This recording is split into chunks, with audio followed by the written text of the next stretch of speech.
E quais são as etapas da compra de um imóvel? As etapas. Primeiro de todas, se reunir comigo. Adoro. Assim, você Reunião certamente... preliminar. Você realmente, geralmente precisará de um consultor imobiliário lhe ajudando nesse processo todo. Ah, Thalita, isso é simples, eu sei comprar sozinho. Beleza, eu acho muito diferente do Brasil. A documentação de imóveis, o tipo mesmo que você vá fazer isso sozinho, no mínimo você vai precisar de um advogado. E o advogado vai fazer... Gente, não tem, sendo bem sincera, porque ela é consultora imobiliária, ela não tá falando diretamente, mas eu não sou, eu posso falar. Não dá, tem que ter.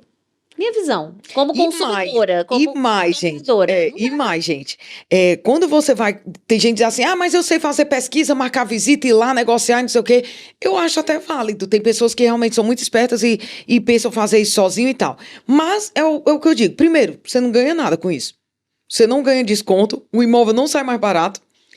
Porque quem paga pelo serviço daquele consultor que está lhe dando todo o acompanhamento, geralmente é o vendedor do imóvel. Repita, amiga.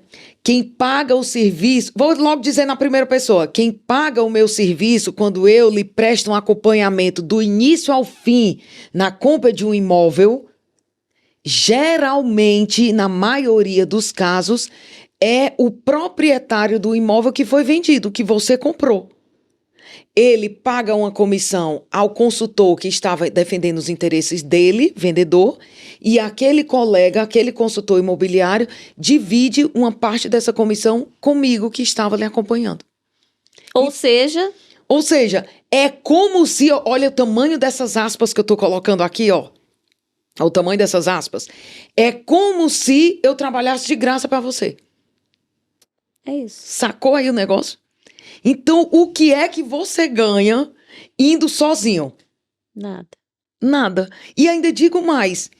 Há a possibilidade de você perder, porque raciocine comigo. Se aquele consultor imobiliário está ali anunciando aquele imóvel, ele está defendendo os interesses de quem?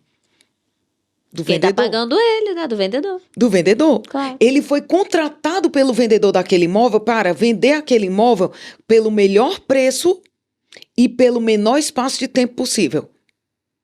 Então, ele vai estar ali sempre defendendo os interesses do cliente dele, que é quem? O vendedor. E eu estarei do seu... É como se fossem dois advogados. Sim, Um defendendo a parte compradora e outro defendendo a parte vendedora. totalmente. Não é? Pronto, isso se chama negócio em partilha. Negócio em partilha. Então, quais são as etapas? Primeiro, falar comigo, para que a gente sente e a gente veja a viabilidade desse negócio para você, qual é a zona que você vai escolher, qual vai ser a cidade, qual é o tipo de imóvel, alinhar as expectativas, alinhar os valores. Às vezes a pessoa vem pensando que ela consegue comprar uma mansão, que ela vendeu um apartamento de R$1 milhão em São Paulo, ou no Rio, ou em Fortaleza, ou em Salvador, que seja lá qual for a cidade do Brasil.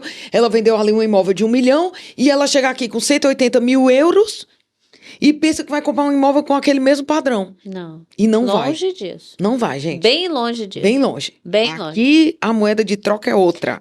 Tá Exato. entendendo? Então, aí, segunda etapa é fazer essa reunião. Depois nós partimos, caso você vá comprar com crédito, partimos para o avanço da viabilidade do crédito imobiliário. E aí tem todas aquelas mini etapas do banco, que eu lhe explico tudo naquela reunião.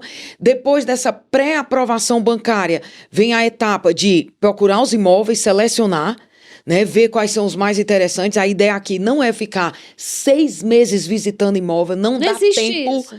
Não dá tempo. Eu já tive cliente que vinha do Brasil e diz assim, não, Thalita, lá no Brasil, para eu comprar um imóvel, eu visito pelo menos 30. Quase que eu dizia assim, aqui nem 30 disponível tem. 30 o quê? 30 imóveis. A pessoa queria fazer 30 visitas, visitar. Não. Gente, aqui é muito rápido. É muito rápido, gente. A maioria dos meus clientes escolhem o imóvel deles até a 5ª visita. Amiga, esse Até exemplo a aqui 5ª. desse espaço Vibe, onde nós estamos agora, esse espaço que a gente está foi o 2º lugar que eu vi. O primeiro eu gostei, fiquei na dúvida, no dia seguinte eu vim nesse, onde a gente está. Sabe o que eu fiz? Olhei, falei, fechei. Exatamente. Não tem, é isso, não tem. É fazer proposta. Gostou, fechou, não é? Vou olhar. Vou olhar. Não tem aquele negócio, vou pensar. Daqui a uma semana eu dou a resposta. Claro, né? A gente tá falando também, imagina, se for uma coisa de luxo, né, também, né? Isso. Óbvio, né? Eu tô falando daqueles imóveis mais populares, assim, por exemplo, entre 150 e 250 mil. Arrendamentos até 500 euros, 800 euros, né? Que é o caso. Arrendamentos até 1.000, não pense nem duas vezes. Aliás, arrendamento nem faça proposta. Não tem negócio. Tá anunciado por 1.000. Você vai por 920? Não, por acaso é o inverso, não? Exatamente. Por acaso, às vezes você tem que fazer... Eu dou mais. Exatamente. Então, depois dessa etapa da seleção dos imóveis, vem a etapa das visitas. A ideia, como eu disse, não é ficar visitando muitos imóveis. Na maioria das vezes, a gente faz digamos assim, tira todas as dúvidas na parte da internet. Muitas vezes eu peço ao colega, você pode me dizer qual é a morada, ou seja, o endereço desse imóvel, para o meu cliente ver se é uma rua que agrada a ele e tal. Porque quando a gente vai, já vai certeiro. Claro. Entendeu? Eu já vou para mostrar como é dentro do prédio, as escadas, o bairro. Sim. O que tem ao redor, muitas vezes eu já faço esse levantamento pela internet. Olha, a 200 metros tem um Lidl, a 300 metros tem um Pingo Doce, tem uma parada de ônibus aqui perto. Então, quando eu vou no apartamento, é entrar, fechar, gostar, fechou. Tá entendendo? Papum. Papum. Eu já tive clientes que compraram imóvel sem ver. Porque não tinha como esperar. Entendeu? Thalita, eu não vou fazer nada nas pressas. Calma. Pra isso eu tô aqui. É como se eu funcionasse como seus olhos aqui. E eu já vi, atenção, eu vi pessoas comprando imóveis aqui simplesmente com o serviço de um advogado. Ou seja, é como se eu atuasse, entre aspas, né? Como se fosse um advogado em defesa dos interesses desse meu cliente e mostrando tudo ali para ele. Então, vem etapa.